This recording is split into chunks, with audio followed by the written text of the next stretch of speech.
はいどうも皆さんご機嫌いかがでしょうか。ゲームがあるからギリ来てる山ちゃんと申します。今回は Steam で2022年3月上旬リリース予定の面白そうな作品を紹介していきます。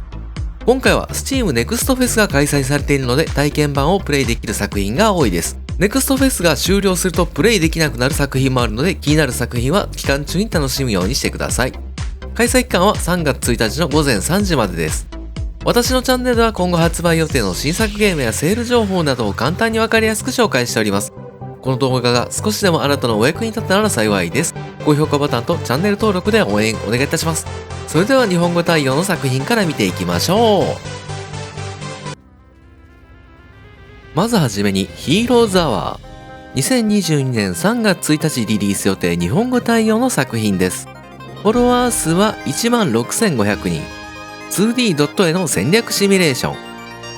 ゲームは自軍ユニットをターンごとに移動させ、資源の回収、生産施設の占領を繰り返し、拠点の街を発展させていきます。ターンごとにユニットの移動制限や拠点に建築できる建物の上限があり、ターンごとの積み重ねが重要となってきます。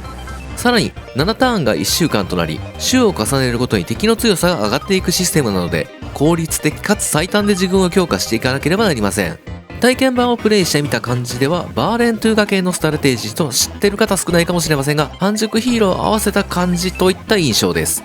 ヒーローズアワーは2022年3月1日リリース予定日本語対応の作品です。シャドウウォーリアー3、2022年3月2日リリース予定日本語対応の作品です。フォロワー数は22,600人。銃や魔法を使う忍者が主役の FPS。オリエンタルな世界観を舞台に忍者である主人公ローワンが手裏剣や刀、銃器で孤軍奮闘する物語。かつての雇い主オロチディラと共に古代の竜を捕まえるため悪魔のような妖怪が救うネオ中世ジャパンと言われるよくわからない世界観を舞台に戦っていくことになります。一人称視点で展開するスタイリッシュな戦闘アクションは刀や銃を使った戦闘がメインとなり、ダッシュやウォールランに加え新しくグラップリングフックが追加され、パルクール要素を持つ爽快なアクションが楽しめる作品です。シャドウウォーリアー3は2022年3月2日リリース予定日本語対応の作品です。エレックス2、2022年3月2日リリース予定日本語対応の作品です。フォロワー数は17,800人。ポストアポカリプスな SF オープンワールド RPG。隕石の衝突で文明が崩壊した惑星マラガンを舞台に人間に大きな力を与えるとされる鉱石エレックスをめぐって物語が展開していきます。このエレックスをめぐって様々な勢力が争い合う世界で、主人公のジャックスは離れ離れになっている息子デックスを探すとともに世界を蝕む脅威に立ち向かうため様々な勢力に団結を呼びかけていきます。プレイヤー自身も派閥に属することができ、派閥ごとに独自の武器やスキルを習得することが可能。戦闘は銃と剣と魔法といった SF とファンタジーが融合したような攻撃手段があり、さらにジェットパックを利用して空を飛び広大な世界を探索することもできます。エレクス2は2022年3月2日リリース予定日本語対応の作品です。ファーチェンジングタイズ、2022年3月2日リリース予定日本語対応の作品です。フォロワー数は8,160人。船で終末世界を巡るアクションアドベンチャー。姉妹作品ファーローンセールズの世界観をさらに拡張させたという本作。謎の洪水に見舞われた終末世界で一人目を覚ました主人公。滅びゆく文明の残骸が点在する世界で船の方を広げ、かつて栄華を極めた文明の廃墟を巡り新たな故郷を探す旅に出るといった物語。大海原を舞台に展開する本作は激しい嵐を切り抜け、時に障害物となるものを避けたり故障箇所を修理したり燃料を補給したりと結構忙しく動き回るゲームプレイ。道中には上陸できる場所もあり、船を降りて探索したり謎解き要素なんかもあるみたいです。 2D でありながらしっかりと奥行きを感じさせる背景グラフィックも美しく、この静かで未来のない荒涼とした世界に没入させてくれます。ファーチェンジングタイズは2022年3月2日リリース予定日本語対応の作品です。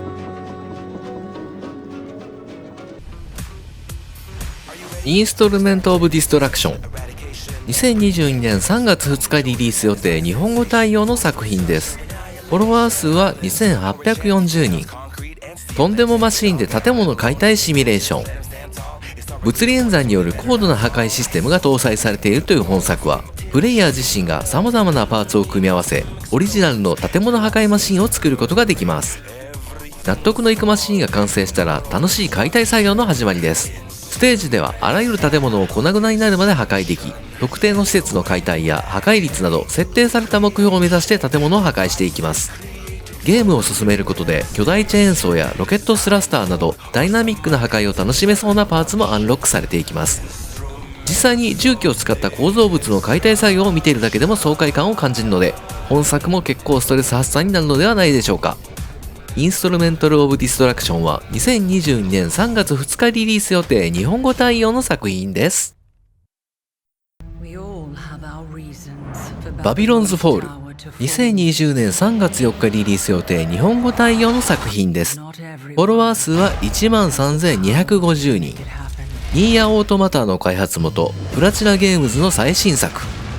天よりも高い巨塔を建設し世界を支配したバビロニア帝国滅亡から1000年が経ち、塔に眠る遺産を求め塔の麓に新たな都市ネオバビロンを築いたドミティニア帝国。プレイヤーはドミティニア帝国によって生み出された超人的な力を与える特殊装具ギデオンコフィンを背負わされ、巨塔に生息する怪物ガルーと戦う戦士センチネルとなって巨塔バビロンの攻略に挑むといった内容です。最大4人でのオンラインマルチに対応、定期的なアップデートも予定されており、追加ゲームモードは無料で遊べるとのことです。バビロンズフォールは2022年3月4日リリース予定日本語対応の作品です。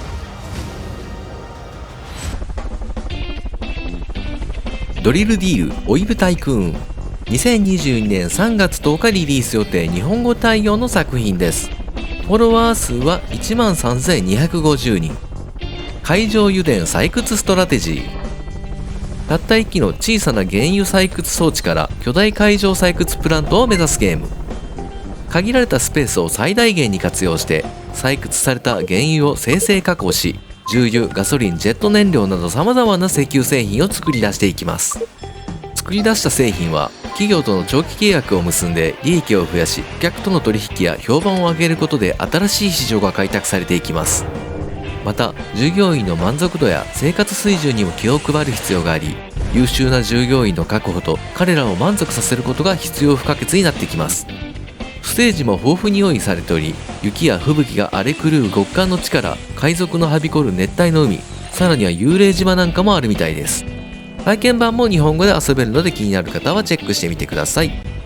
ドリルディールオイルタイクーンは2022年3月10日リリース予定日本語対応の作品です。サブマージットヒドゥンデプス2022年3月10日リリース予定日本語対応の作品です。フォロワー数は1150人。水没都市探索アドベンチャー。2015年にリリースされたサブマージットの続編作品です。主人公の兄弟ミクとタクが水没した美しい都市遺跡を探索する三人称視点のアドベンチャー。ミサと呼ばれる謎の存在によって世界を癒す力を手に入れたミクが、荒廃した建物に絡みつく黒い植物をマップ上にある種を使って浄化し、建物を蘇らせていきます。遺跡では壁を登ったり足場を飛び越えたりといったちょっとしたアクションやパズル要素があるみたいです。壮大な物語のアドベンチャーではなく、雰囲気重視のウォーキングシミュレーターといった感じの作品かもしれません。サブマージットヒドゥンデプスは2022年3月10日リリース予定日本語対応の作品です。はい、ここからは日本語未対応の作品の紹介です。パンツクエスト2022年3月2日リリース予定日本語未対応の作品です。フォロワー数は75人。ズボンを探す短編アドベンチャー。ゲームはシンプルなポイント&クリックのシステム。ズボンをなくしてしまった中年の男が猫と一緒にズボンを探しながらも人生における自分の道を見つけるといった物語。ズボンを探せば探すほど思わぬ方向に進んでいくシュールな短編アドベンチャー。果たして彼はズボンを見つけることができるのか。パンツクエストは2022年3月2日リリース予定日本語未対応の作品です。ビホルダー3、2022年3月4日リリース予定日本語未対応の作品です。フォロワー数は5990人。アパート監視アドベンチャー。物語の舞台は全体主義国家のディストピア。個人の利益より国家の利益を優先し、個人が国家のために従属しなければならない社会。そんな社会で暮らす夫であり父親でもある主人公フランク・シュワルツは何者かによって罠にはめられ職を失い罪を着せられてしまいます。罪を免れる唯一の方法は上級警備官と取引し国家のために働くこと。政府のスパイとなったプレイヤーはアパートの管理人に扮し、住人の部屋に盗聴器や監視カメラを仕掛け、禁制品の所持や法律違反を犯す人物をプロファイルし政府に報告していきます。国家の歯車となって働き続けるのか、それとも変革のために戦うのか。ビホルダー3は2022年3月4日リリース予定日本語未対応の作品です。コアキーパー、2022年3月8日リリース予定日本語未対応の作品です。フォロワー数は11300人。最大8人で遊べる採掘アドベンチャー。謎の洞窟が広がる地下世界を舞台にした本作は、1人から最大8人までのオンライン協力プレイが可能なサンドボックス型のアドベンチャーです。探検隊の一員である主人公がジャングルの奥地で光る石の塊コアを発見します。奇妙な異物コアに惹かれた主人公は異物に向かって手を伸ばすとまばゆい光に包まれます。目を覚ますとそこは謎の洞窟の中だったという物語。無限に広がる地下洞窟を探検し、発掘した資源やレリックで基地を作り、コアをパワーアップさせ古代の世界の謎を解き明かしていく。建築、戦闘、農業、料理、クラフト要素を含んだサンドボックス型のアドベンチャー。コアキーパーは2022年3月8日リリース予定日本語未対応の作品です。アイアンスイスメディバルシミュレーター。2022年3月10日リリース予定日本語未対応の作品です。フォロワー数は5800人。ファンタジーの世界で鍛冶屋を営むシミュレーター。中世の技術に基づいたリアルな鍛冶屋を体験できるゲームです。最終的には名声を高め大都市で自分の工房を開き、労働者を雇って王国一のブラックスミスを目指す鍛冶屋体験シミュレーター。アイアンスミスメディバルシミュレーターは2022年3月10日リリース予定日本語未対応の作品です。はい、今回は Steam で2022年3月上旬リリース予定の面白そうな作品を紹介していきました。今回は Steam Next Fest が開催されているので体験版をプレイできる作品が多いですが、 Steam Next Fest が終了するとプレイできなくなる作品もあるので、気になる作品は期間中に楽しんでください。開催期間は3月1日の午前3時までです。私のチャンネルでは今後発売予定の新作ゲームやセール情報などを簡単にわかりやすく紹介しております。この動画が少しでもあなたのお役に立ったら幸いです。高評価ボタンとチャンネル登録で応援お願いいたします。本日もご視聴ありがとうございました。皆さん明日も良い一日でありますように。次の動画でお会いしましょう。さようなら。バイバイ。